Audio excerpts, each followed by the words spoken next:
కార్యక్రమాన్ని కళ్ళకు కట్టే పండగ కూడా సంక్రాంతి. ఒక మాటలో చెప్పాలంటే మన తెలుగు పండగ సంక్రాంతి.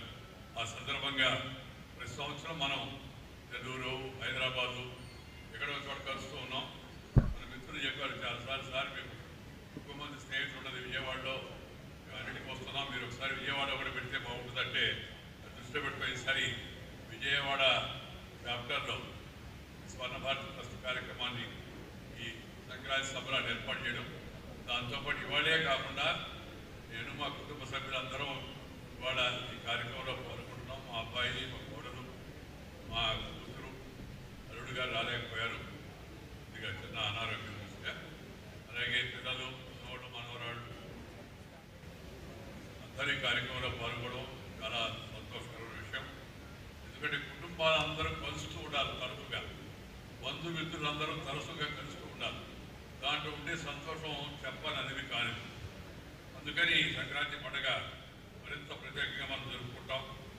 ఈరోజు ఈ పండుగ విజయవాడలో చేసుకుంటున్న సందర్భంగా మీరందరూ ఈ సమయాన్ని వెచ్చించి ఇక్కడ ఈ కార్యక్రమంలో పాల్గొన్నారు. సంతోషంగా అందరం కాలం గడుపుదాం. పెద్ద గంభీరమైన సుదీర్ఘమైన విషయాలు ఏముండవు, సాంప్రదాయబద్ధంగా జరుపుకుంటాం. వారి కచేరీ వింటాం, మాట కచేరీ, వీరి మాట కచేరీ, అలాగే సంగీతము, సాహిత్యము, సమ్మిళితమైన మహోన్నతమైన హనుమాచార్య కీర్తనలు కూడా మనం వింటాం. లేవండి, మేల్కొనండి, గమ్యం చేరవరకు శ్రమించండి కండి అని చెప్పని పిలుపునిచ్చే స్వామి వివేకానంద యొక్క స్ఫూర్తి మనకి ట్రస్ట్ కూడా వారి స్ఫూర్తితోనే మనం ఏర్పాటు చేయడం జరిగింది. ఈ జయంతి, వారి జయంతి కూడా ఇదే రోజు రావడం మనకి చాలా సంతోషం. స్వామి వివేకానంద ఆ రోజు చికాగోలో ప్రపంచ మత సమ్మేళనం చేసిన ప్రసంగం అద్భుతమైన ప్రసంగం. ప్రపంచం నుంచి వచ్చే అన్ని మత గురువులు కూడా వారిని గౌరవించారు. ఎందుకంటే ఆయన బోధనలు అసాధారణమైనవి, కాలదోషం పట్టనివి, అన్ని కాలాలకు వర్తించేలా నిరంతర గంగా ప్రవాహంలా అవి సాగుతూనే ఉంటాయి. అసలు భారతీయ సంస్కృతి గొప్పతనమే అది. తాత్వికమైన, సమీకృతమైన, సార్వత్రికమైన యొక్క భారతీయ సంస్కృతి లక్షణమే దీనికి మరొక కారణమని మీ అందరికీ నేను మనవి చేస్తున్నాను. ఆధునిక యువత మీద నాకు విశ్వాసం ఉంది. నేను నిర్మించిన ఆదర్శాన్ని దేశాన్ని అంతా వ్యాపింపజేసిన వారే బలిష్టంగా, బల సంపన్నులుగా, జవ సంపన్నులుగా, ఆత్మవిశ్వాసం, మృదువర్తన కలిగిన అలాంటి 100 మంది యువత ప్రపంచాన్ని మార్చగలరు అని ఆయన బలంగా విశ్వసించాడు. వివేకానంద మాట్లాడి నేను చెప్పిన భవిష్యత్ తరాలకు వివేకానందుడు గొప్ప మార్గదర్శి. వారి సందేశాలు సూటిగా యువత హృదయాలను తాకుతాయి, దిశ అంటే మార్గ నిర్దేశం చేస్తాయి. కేవలం 39 ఏళ్ల వయసులో తనువు చాలించిన మహనీయుడు స్వామి వివేకానంద సంపూర్ణంగా భారతీయ యువకుల మనసులను ఆయన ఎప్పుడూ ప్రతిబింబిస్తూ ఉంటాడు. అందుకే జాతి వారి జయంతిని యువ దినోత్సవంగా జరుపుకుంటూ ఈ కార్యక్రమానికి మరి ఈరోజు కేంద్ర మంత్రి కిషన్ రెడ్డి గారు, ఆయన కేంద్రంలో మూడు ముఖ్యమైన శాఖలకి మంత్రిగా ఉన్నాడు. క్యాబినెట్ మంత్రి కిషన్ రెడ్డి గారు చాలా మందికి తెలవదు. ఎందుకంటే ఆయన పెద్దగా ప్రచార పటాటోప కార్యక్రమాల్లో పాల్గొన్నప్పటి నుంచి ఆ పద్ధతిలో పైకి వచ్చాడు.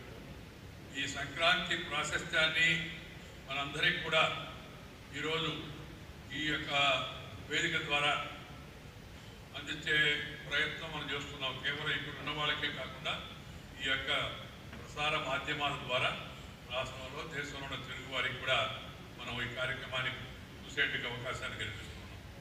సినీ గీతాలతో మనకి పండుగ సందర్భంలో ఆనందాన్ని పంచిన శ్రీమతి ఎస్పి శైలజ గారికి, పంచుతున్న హనుమాచార్య సంకీర్తన ద్వారా ఒక ఆధ్యాత్మిక అనుభూతిని అందించబోతున్న శ్రీ వేదవ్యాస ఆనంద భట్టారు గారికి, వారి బృంద సభ్యులకు, అలాగే వచ్చి మిత్రుడు శుభాకాంక్షలు అందజేయడానికి వచ్చిన ఈ ఆర్లగడ్డ లక్ష్మీప్రసాద్ గారికి అందరికీ నేను అభినందనలు తెలియజేస్తున్నాను.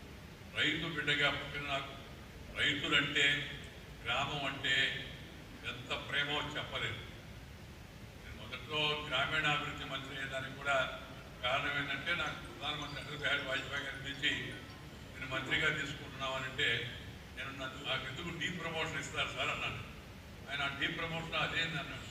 సార్ నిన్నటి దాకా నేను పార్టీకి మహామంత్రిగా ఉన్నాను, జనరల్ సెక్రటరీ హిందీలో మహామంత్రి అంటారు, మహామంత్రిగా ఉన్నాను, రేపటి నుంచి మీరు మామూలు మంత్రిని చేస్తున్నారు అని చెప్పి ఆయన నవ్వి, నీకు ఇష్టమైనది కదా అందుకని మిగతా ముఖ్య శాఖల అని కాదని ఈ శాఖ నువ్వు కోరుకున్నావు, అందుకని గ్రామీణాభివృద్ధి శాఖను ఇస్తానని చెప్పాడు.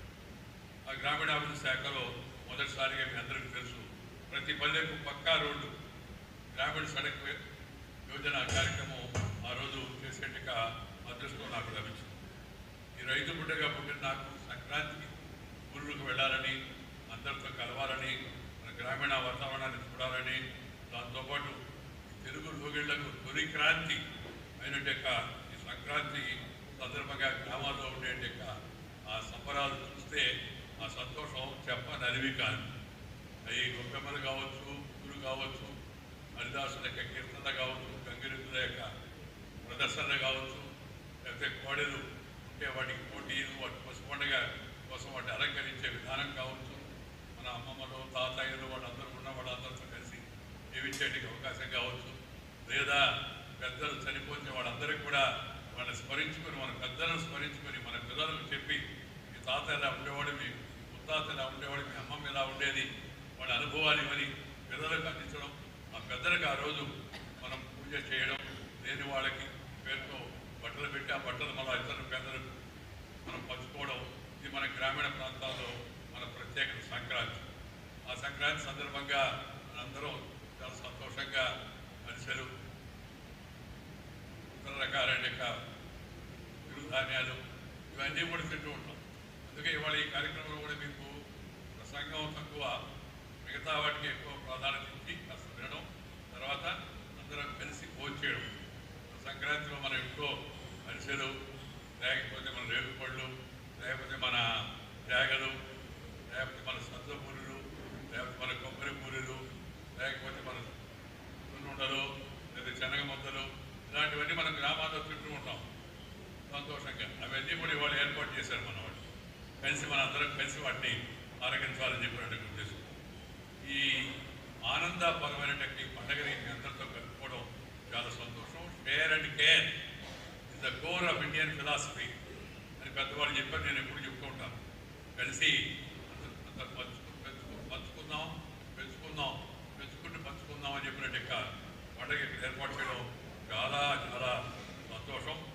దేవాదాగో భవతి దేవాదాది అని ఋగ్వేదం చెప్తుంది. అంటే కేవలం తన పొట్ట మాత్రమే నింపుకునేవారు, తన కోసం మాత్రమే ధనాన్ని దాచుకునేవారు పాపాలు స్వీకరిస్తున్నారని వేదవచనం.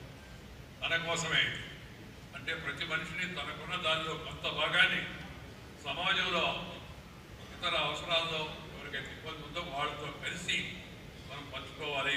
అది మన భారతీయ సంస్కృతి. నేను ఎప్పుడు చెప్పుకుంటాను, సంస్కృతి అంటే ఏంటంటే మన రొట్టె మనం తింటే అది ప్రకృతి, మనం పక్కన వాడి రొట్టెని పీక్కో తింటే వికృతి, మన రొట్టెలో సగభాగం ఇతరులకు పంచితే అది సంస్కృతి, భారతీయ సంస్కృతి, హిందూ సంస్కృతి.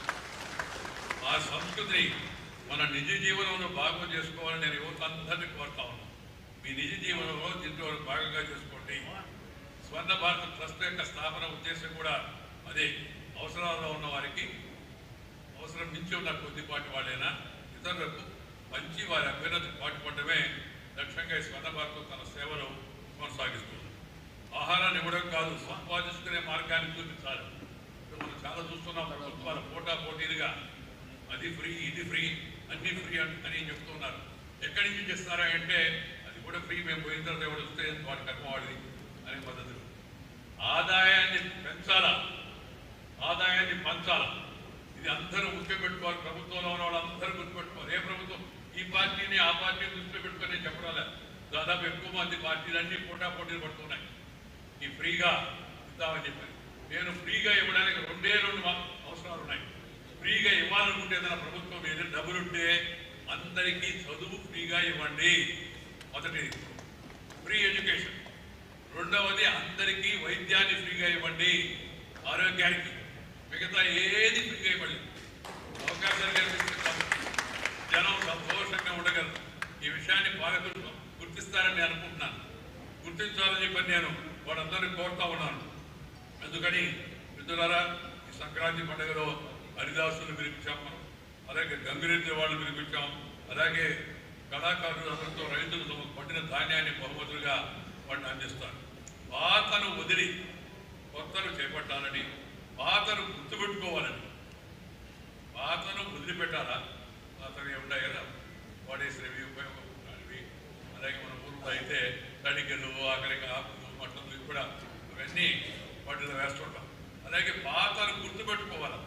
మన పూర్వీకులు మనకు అందించినట్టే కాదు సౌభాగ్యవంతమైన సంక్రాంతిని ఆదికాలం నుంచి, వేదకాలం నుంచి, పుణ్యకాలం నుంచి, పురాణకాలం నుంచి మన పూర్వీకులు అనుభవించి, రంగరించి, మేళవించి మనకు అందించినట్టే కాదు వారసత్వం అవుతుందో భారతీయ సంస్కృతి, దాన్ని కాపాడుకోవాలని చెప్పిన ఉద్దేశంతో ఈ సంక్రాంతి. ఇంట్లో ఉపయోగం లేని పాత వస్తువులను మంటల్లో వేసి శుభ్రతకు ప్రధానం. అలాగే సూర్యుడు ఉత్తరాయణ పుణ్యకాలంలో ప్రవేశిస్తూ వేడిని తీసుకొస్తాడు. ఇక చలికి స్వస్తి పలుకుతూ భోగి మంటలు వేస్తాం. మామూలుగా సూర్యుడు ఆరోగ్యాన్ని, ఆయుష్ను అందిస్తాడు. అందుకే ఈ పండుగ నాడు సూర్యుడికి ప్రతీకైన భోగి పంటలు పిల్లలకు పోసి వారి ఆరోగ్యం, ఆయుష్ కోసం ఆశీర్వాదం అందిస్తారు పెద్దలు. అది దాన్ని అనుకునే సూత్రం. రెండో రోజు పెద్ద పండుగ. మన జీవితానికి కారణమైన మన పూర్వీకులు, తల్లిదండ్రులు లేకపోతే వారి తల్లిదండ్రులు వాళ్ళందరినీ స్మరించుకునే పండుగ. వారి దారిలో నడవడం కోసం వాళ్ళు తీసుకునే నిర్ణయం చేసే పండుగ. పెద్దలకు పెట్టుకోవడం ద్వారా మనం గతం గురించి భవిష్యత్తుకు తెలుస్తుంది. మనం ఎక్కడి నుంచి వచ్చాం, మన సంస్కృతి ఏమిటి, మన పిల్లలకు అవగతం అవుతుంది. అందుకని అందరూ చెప్తున్నారు, పూర్తి పేరు చెప్పండి, పూర్తి పేరు చెప్పండి. దాంతోనే మన చిరునామా తెలుస్తుంది. మాతృభాషలో చదువుకోండి, అమ్మ భాషను అందరూ గుర్తుపెట్టుకోండి. మాతృభాష కళ్ళ లాంటిది, ఇంగ్లీష్ భాష కళ్ళద్దాలు లాంటిది. కళ్ళు ఉంటే కళ్ళద్దాలు పనిచేస్తాయి అని ప్రస్తుతాన్ని నేను చెప్తుంటాను. ఎందుకంటే మాతృభాష, మాతృశక్తి అమ్మ, మన ఊరు, మన పెద్దలు, వీళ్ళందరినీ మనం ఎప్పుడు గుర్తుపెట్టుకోవాలి. అలాగే మాతృదేశం, జన్మభూమి మన ఊరు. మనం పెద్దవాళ్ళమైనా, మీరు ఎంత పెద్ద ఐఏఎస్ వాళ్ళైనా, డాక్టర్లైనా, యాక్టర్లైనా, ఇంకేదన్నా పెద్ద వ్యాపారస్తులైనా మన పుట్టిన ఊరికి కొంత పేరు చేయాలి. దాంతోపాటు మనము మన యొక్క మాతృదేశాన్ని, ఈ పవిత్రమైన భారతదేశంలో పుట్టడం మన అదృష్టం. ఈ భారతీయ సంస్కృతిని, భారతదేశాన్ని గుర్తుపెట్టుకోవాలి. దాంతోపాటు మనకు పాఠాలు చెప్పినా, మనకు మార్గాలు బోధించిన గురువులు. మొట్టమొదటి గురువులు ఎవరు? మనకి తల్లిదండ్రులు, తాతలు, అమ్మమ్మలు. వాళ్ళని గుర్తుపెట్టుకోవాలి. ఆ తర్వాత మనకు పాఠాలు చెప్పి, స్కూల్లో పాఠాలు చెప్పిన గురువులు గుర్తుపెట్టుకోవాలి. మనం చదువుకునే పాఠశాలను గుర్తుపెట్టుకోవాలి. మన ఊరిని గుర్తుపెట్టుకోవాలి. గుర్తుగా కొద్దిగా ఏదన్నా చెయ్యాలా అనే భావన ఈ సంక్రాంతి పండుగ మనకు అందిస్తుంది. మూడవ రోజు కనుమ పండుగ. పశుపక్ష్యాలను సైతం, పశుపక్ష్యాదులను సైతం గౌరవించే జాతి మంది. మా తాత నాకు చిన్నప్పుడు చెప్తుండేవాడు, మరి సొంత చేతి దొరికండి, ధన చేతి దొరికండి, పక్షులు వచ్చే తినేస్తుంటాయి, కొట్టేస్తాం బట్టి మంచికి ఆ యొక్క మన ఒడిశాలతో వాటి పర్వాలేదు అట్టే పోయి చేస్తుండేవాడు. సెలవుల్లో మొదట్లో కొత్తగా ఉండేది దీనికి చెప్తాడని. ఆ తర్వాత పంట వచ్చి ఇంటికి వచ్చిన తర్వాత, కంకులు ఇంటికి వచ్చిన తర్వాత, ధాన్యం తెచ్చిన తర్వాత మా తాత ఇంట్లో ఉండేది. అందరిలో ముందు పండుగ ఉండేవి. ఆ రోజులు పంచలు ఉండేవి, పంచలు. ఆ పంచ కింద కూర్చొని కబుర్లు చెప్పుకుంటునేవాడు అంతా. ఇస్తే ఆడ ఈ కంకులు తెచ్చి కట్టరా అనేవాడు. ఎదురైనట్టు చెప్తాడు కోసం ఆయన. అప్పుడేమో పక్షులు తరమన్నాడు, ఇప్పుడేమో తెచ్చాడు కట్టమన్నాడు. దేనికంటే పక్షుల కోసం రా అన్నాడు. ఇప్పుడు తరమండివా, ఇప్పుడేమో కట్టమన్నామంటే అవి వాటికప్పుడు తారతమ్యం తెలవదు, పండిందా పండదా అని అవి కొరికి దాన్ని కనపడతాయి. ఇప్పుడు పండేయి, మన మనసు నిండింది, పంట ఇంటకు వచ్చి మనకు అన్ని విధాలు సహాయపడుతుంది. అందుకని మనం దాంట్లో కొంత భాగం పశుపక్షాదులు కూడా పంచుకోవాలా. అందుకని వాటిని అటు కట్టరా అని చెప్పి. ఎంత సందేశం దాంట్లో ఉందో ఒకసారి ఆలోచించాలి. పశుపక్షి, అందుకని మనం పశువుల పండుగ కూడా జరుపుకుంటాం. ఎద్దులు మనకి వ్యవసాయ దేశం మనది. మనం దున్నడానికి ముఖ్యంగా ఎద్దులు, మనకి తినడానికి, తాగడానికి పాలు పుట్టేటి ఆవులు, లేకపోతే ఇతర గేదెలు అన్నింటినీ మనం ఆ రోజు అలంకరిస్తాం. వాటి కొబ్బరికి రంగులు పూస్తాం, అలాగే పట్టిళ్ళు వేస్తాం, ఇంకా కొంత రకాలుగా అలంకరిస్తూ ఉంటారు. అంటే మనతో కలిసి ఈ సంపద సృష్టికి, మన జీవన సృష్టికి ఆధారభూతమైన పశువులు కూడా మనం పండగ పెట్టి, ప్రపంచంలో ఎక్కడైనా పండగ ఉండదు. ఆ పండగ మనం జరుపుకుంటున్నాం. ఆ తర్వాత ఈ వడ్డే తావిడను కూడా శుభ్రం చేస్తాం. అక్కడ పూజలు కూడా చేస్తాం. అవి మన అభివృద్ధిలో భాగస్వామ్యం చెప్పడమే దానికి ముఖ్యమైన కారణం. దాన్ని మర్చిపోయి చాలామంది ఇప్పుడు కేవలం కోడి పందాలు పాల్గొనడం మాత్రమే అది పండగ అనుకుంటున్నారు. ప్రభుత్వాలు వాటిని నిషేధించామని చెప్పినప్పటికీ కూడా చాలామంది ఆ కార్యక్రమం వసు సంపదే దేశ సంపద అని మహాత్మా గాంధీ చెప్పారు. Cattle wealth is nations wealth అని ఆయన చెప్పాడు. మహాభారతంలో ఉత్తర గోగ్రహణం అనే ఘట్టం కనబడుతుంది మనకి. నాడు రాజులు గోవులకు అంత ప్రాధాన్యత ఇచ్చేవాడు. ఇదంతా మన సంస్కృతి భాగమే. అందుకే సంస్కృతి అంటే రైతుల పండగ సంక్రాంతి. ఈ పండగ వస్తే మన తాతగారు మన పెద్దలు వాడు చెప్పిన విషయాలన్నీ మనం ఒకసారి గుర్తు చేసుకొని, పండగ అంటే కొత్త బట్టలు పిండి వంటలే కాదు, మన సంస్కృతి సంప్రదాయాలు, మన ఆచార వ్యవహారాలు పద్ధతులు వీటి ఆనందంతో అందరితో పంచుకోవాలా, పెద్దలకు గౌరవాన్ని ఇవ్వాలా, సమాజంలో ప్రతి ఒక్కరూ ప్రయోజనం పొందాలా. సూర్యగమనాన్ని ఆధారంగా చేసుకుని సంక్రాంతి పండుగ జరుపుకుంటాం. మనం నిత్య జీవితంలో ప్రత్యక్ష భగవానుడు సూర్య భగవానుడు. అందుకని ఉదయాన్నే లేచి ఆయనకి నమస్కారం పెట్టాలి. ఉదయాన్నే లేస్తే నువ్వు లేచినప్పటికీ ఆయన పైకి పోతే నువ్వు సరిగా నమస్కారం పెట్టావు కదా. ఇప్పుడుండే కొత్త తరం పిల్లలందరికీ ఆలస్యంగా లేని అలవాటు. సూర్యోదయంతో లేయాలి, సూర్యాస్తమయానికి పని పూర్తి చేయాలి. వెంటనే భోజనాలు పెట్టేవాళ్ళు. కొద్దిసేపటికి అది ఇది మాట్లాడుకుని నాకు మంచి మాటలు చెప్పి ఊళ్ళో పెద్ద ఆయన కార్యకర్త చెప్పి పడుకునేవాళ్ళు. ఇప్పుడేమో అందరికీ ఇది వచ్చేసింది, net, WhatsApp, phone, cell phone కాస్త ఎక్కువ వాడితే హెల్త్ ఫోన్ అయిపోతుంది. అది గుర్తుపెట్టుకోవాలి అందరూ. రాత్రి సరిగా నిద్ర పడుతుంది, దాంట్లో చూసిన కేంద్రం కూడా ఏమైపోయిందని మనం అసలు గుర్తుపెట్టుకోవాల్సిన విషయాలు గుర్తుపెట్టుకోవడం. అందుకని నేను పెద్దలందరూ కోరుతున్నా మీ ద్వారా గిట్టబట్టుకోవడం. దయచేసి పిల్లలను రాత్రి పూట ఎక్కువసేపు టెలివిజన్ కానీ సెల్ ఫోన్ కానీ వాడటం అనుమతించకండి. మొదట్లో అలవాటు చేస్తే అలవాటు తర్వాత అలవాటు అయిపోతుంది. అలా అలవాటు చేయడానికి మొహమాట పడితే కదా మన పిల్లల భవిష్యత్తు మనం గడపడుకుంటాం. అది చూస్తూ ఉంటారు. పిల్లలకు ఆలోచన పోయి కొద్ది రోజులు పోయిన తర్వాత అడిగితే ఇక్కడి నుంచి అక్కడికి ఎంత దూరం రా అంటే గన్నవరం ఎయిర్పోర్ట్ నుంచి ఇక్కడికి ఎంత దూరం అంటే గూగుల్ చూస్తారు. కొద్ది రోజులు అయిన తర్వాత మీ ఆవిడ పేరు ఏంటంటే ఆవిడ పేరు కూడా గుర్తుపెట్టుకోలేని పరిస్థితి. ఏదో నవ్వురు కోసం చెప్తున్నాను. నిజంగా కూడా చాలామంది అబ్సెంట్ మైండ్గా ఆ విధంగా తయారైపోతున్నారు. వాటి ప్రభావం వల్ల వాటిని తగ్గించుకోవాలి. ఇది పండుగ రోజు అందరూ గుర్తుపెట్టుకోవాల్సిన విషయం.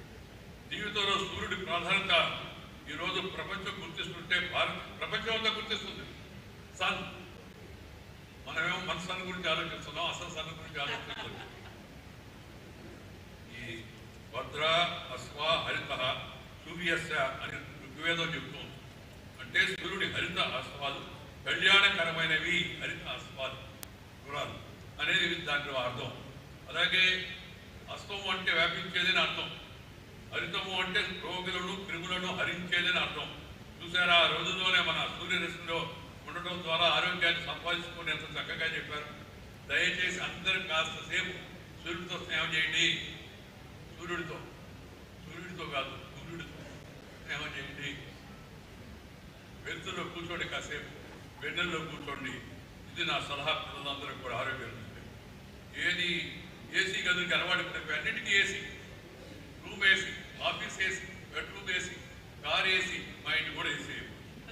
అందుకని కాస్త వెలుతురులో కూర్చోవాలా. మనం కట్టే కట్టడాలు, మన బిల్డింగులు కట్టే వాటిని కూడా వచ్చిన వాళ్ళు ఆలస్యంగా మళ్ళీ అందరినీ ఇబ్బంది పట్టుకుంటే ఇక్కడ వాళ్ళు కూర్చోండి, వెంటనే వెళ్ళి కూర్చోండి. ఒకటి ఆలస్యంగా రావడమే పొరపాటు, రెండోది వచ్చి ఇతరులను ఇబ్బంది పట్టడం ఇంకా పొరపాటు. ఈ విషయంలో నేను ఎప్పుడు ఖచ్చితంగా ఉంటాను. తెలుసుకునే సమయం పాటించాను. ఏ కారణం కావచ్చు, ట్రాఫిక్ ఎక్కువ ఉంటుంది, ట్రాఫిక్ కూడా తెరవదా పండుగ రోజు మామూలుగా తెరవని చెప్తే ట్రాఫిక్ ఎక్కువైపోయింది అని. ఈ ఉదయాన్నే ఆ సూర్య రశ్మిలో ఉండడం, సూర్య నమస్కారం చేయడం యోగ క్రియలో భాగం. దానివల్ల అనేక వ్యాధులు నయమవుతాయని పరిశోధనలు చెప్తున్నాయి. కాబట్టి మనం సూర్యుడికి మరీ దూరం కాకూడదు. ఈ పరిస్థితిలో మార్పు రావాలంటే ఉదయం సాయంత్రం అరగంట పాటు సూర్యరశ్మిని గడపడం అలవాటు చేసుకోవాలి. హరితం అంటే పచ్చదనం అనే అర్థం కూడా ఉంది. ప్రకృతికి పచ్చదనాన్ని పెంచే శక్తి ఆ సూర్యుడు యొక్క హరిత కిరణాలకే ఉంది. ఇందులో మరొక అంతరార్థం. అందుకే సూర్యుడితో పాటు ప్రకృతితో కూడా మనం కలిసి జీవించి మన ఆరోగ్యాన్ని కాపాడుకోవాలి. ప్రకృతిని ప్రేమించండి, ప్రకృతితో కలిసి జీవించండి. తద్వారా అనేక ప్రయోజనాలు కలుగుతాయని నేను ఎప్పుడు చెప్తూ ఉంటాను. దాని వెనక ఉండే ఈ యొక్క అంతరార్థం కూడా ఇదే మీకు మనం చేస్తాం. ఆరోగ్యం మొదలుకొని అపారమైన వనరుల వరకు మనకి ప్రకృతి ఇవ్వలేనిది ఏమీ లేదు. అలాంటి ప్రకృతిలో మమేకమైన మన జీవితాన్ని ముందుకు సాగించాలని తెలియజేసే పండగ. 50 ఏళ్ల క్రితం వరకు ప్రకృతి విపత్తులు, అతివృష్టి, అనావృష్టి అంటే అరుదుగా కనిపించేవి. ప్రస్తుతం ప్రపంచమంతా అభివృద్ధి చెందిన అమెరికాలో కూడా ఈ యొక్క ప్రకృతి యొక్క వైపరీత్యం మనం చూస్తూ ఉన్నాం. వాళ్ళు ఏం చేయలేకుండా భూతాపం విపరీతంగా పెరగడం, అడవుల్లో కార్చిచ్చులు, తీవ్రమైన కరువులు, వడగాలులు, తుఫానులు, వరదలు, అకాల వర్షాలు, మంచు పర్వతాలు కరగడం, సముద్ర మట్టాలు పెరగడం, సునామీలు, ఇలాంటి సమస్యలన్నీ మానవ తప్పిదాల కారణంగానే, అంటే మన తప్పిదాల కారణంగానే జరుగుతున్నాయని శాస్త్రవేత్తలు చెబుతున్నమాట. ఈ నేపథ్యంలో అభివృద్ధిని, పర్యావరణ పరిరక్షణను సమతుల్యంగా ముందుకు తీసుకెళ్లాలి. ఈ పండుగ సందర్భంగా మనందరం ప్రకృతితో కలిసి జీవిస్తాము, ప్రకృతిని ప్రేమిస్తాము. మీ ఆవిడని ప్రేమించండి, మీ పిల్లలను ప్రేమించండి, దాంతోపాటు ప్రకృతిని కూడా ప్రేమించండి అనేది నేను అందరినీ కోరుకున్నా. ప్రకృతిని కాపాడుకోవడమే నిజమైన దేశభక్తి. నన్ను ఆ మధ్య వరకు అడిగాడు సార్, దేశభక్తి అని అందరూ ఉపన్యాసాలు ఇస్తారు, ఒక్క మాటలో చెప్పండి సార్ దేశభక్తి అంటే ఏందని. ఎవరి పనివాడు చేయడం అదే సార్, ఎవరి పనివాడు చేస్తే అదే దేశభక్తి. దేశం చాలా శక్తివంతంగా ఉంటుంది. ఎవరి పని వాడు చేయగలరా ఈ ప్రాబ్లం అంతా. ఎవరి పని వాడు చేయడం, ట్రాఫిక్లో సరిగా పోవడం మన పని. ట్రాఫిక్ కానిస్టేబుల్ పని అనుకున్నాం. అందుకని ఎవరి పని వాడు చేస్తే దాన్ని మించిన దేశభక్తి ఉండదు. ప్రకృతిని కాపాడుకోవడం కూడా దేశభక్తి అవుతుంది. ఇది నిజమైన అభివృద్ధికి ఒక రాజ మార్గం లాంటిది. వనరులను పాడు చేయకుండా ముందు తరాలకు అందించడానికి మించిన దేశభక్తి ఉంటుందని నేను. పుట్టినరోజు కావచ్చు, వివాహాలు కావచ్చు, ఇతర సందర్భాలు కావచ్చు, ఒక మాట, ఒక మొక్క నాటండి, దాన్ని నీళ్లు పోసి పెంచండి. నేను చెప్పిన దాంట్లో అర్థం మీకు తెలుస్తుంది. పండుగలు పబ్బాలు మన ప్రకృతిలో జరపండి. పుట్టినరోజు పండుగ అంటారు చాలామంది. ఆ పుట్టినరోజు పండుగ దీపం ఆర్పేస్తారు.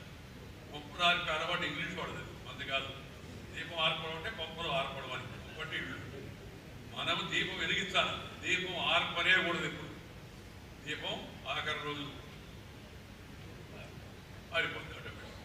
కానీ మనం ఉండగా దీపాలు ఆరిపోయే కార్యక్రమం అయిపోతుంది. దయచేసి పండుగల్లో పుట్టినరోజుకి, పెళ్లి రోజుకి, ఆ రోజుకి, ఈ రోజుకి ఎవరు దయచేసి చేయవద్దు అని సందర్భంగా నేను అందరికీ కూడా చేస్తున్నాను. ఈ కైవల్యోపనిషత్తులో ఒక వాక్యం గుర్తుకొస్తుంది. నా కర్మాణ నా ప్రజయ ధనేన త్యాగనేకే అమృతత్వం అని చెప్పని దాంట్లో చెప్పారు. నాకం నిహితం గుహాయాం విభ్రాజ అంటే చేసే మంచి పనుల ద్వారా, సంతానం ద్వారా, సంపదను సరిగా వినియోగించుకోవడం ద్వారా మంచి పేరు వస్తుంది. త్యాగాలు చేస్తే నీ తర్వాత కూడా నేను గుర్తుపెట్టుకుంటారు. స్వర్ణ భారత సభలో ఉద్దేశం కూడా అదే. భారతదేశ అమృతోత్సవ పేరుతో ప్రధానమంత్రి గారు ఇచ్చిన పిలుపు మేరకు ఈ త్యాగాల ద్వారా దేశానికి మనందరి భవిష్యత్తు కారణమైన మహనీయులందరినీ మనం గుర్తు చేసుకొని వాళ్ళ యొక్క జీవితాలను మనం తెలుసుకొని మన పిల్లలకు తెలియజెప్పాల్సిన అవసరం ఎంతో ఉంది. త్యాగాలకు భూమిగా పేరుగాంచిన భారతదేశం అమృత ధన్యమైన భూమి. ఇలాంటి భూమి మీద జన్మించడం మన జీవితాలు ధన్యమైనవి. దీన్ని మరింత ఉన్నతంగా మార్చుకునే దిశగా మన పనులు ఉండాలని సంక్రాంతి సందర్భంగా మనందరం కూడా ప్రతిన పొందామని మీకు మనవి చేస్తూ, కాస్త నేను అనుకున్న దానికన్నా 4 మాటలు ఎక్కువ మాట్లాడే ఉద్దేశం ఏంటంటే నేను చెప్పాను కదా, ఈ ప్రసార సాధనాల ద్వారా మిగతా ప్రజలందరికీ అందాలని ఉద్దేశమే కానీ మరొకటి కాదు.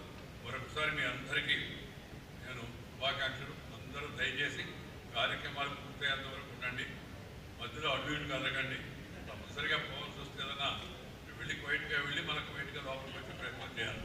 పోయేటప్పుడు ఒక 10 మందిని, వచ్చినప్పుడు ఒక 5 మందిని పలకరించి డిస్టర్బ్ చేసి, వాటి ద్వారా మన మీటింగ్ డిస్టర్బ్ చేసి, అందరి మనసులు డిస్టర్బ్ చేసి ఆ పనులు దయచేసి ఎవరు చేయొద్దని మిమ్మల్ని అందరినీ కోరుతూ, మీ అందరూ కూడా ఉండి సాయంత్రం కార్యక్రమం అయిన తర్వాత వెళ్ళాల్సింది.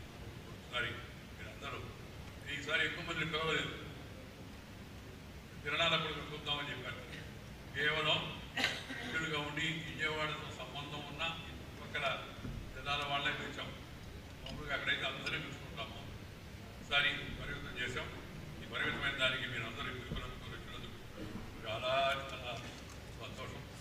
మరొకసారి ఈ యొక్క ట్రస్ట్ ద్వారా ఈ మంచి కార్యక్రమాలు చేపడుతున్న స్వర్ణ భారత ట్రస్ట్ని, స్వర్ణ భారత ట్రస్ట్ మేనేజింగ్ ట్రస్ట్ అయిన మా అమ్మాయి దీపా వెంకట్ని, ఇతర ట్రస్టీని అందరినీ నేను హృదయపూర్వకంగా అభినందిస్తున్నాను.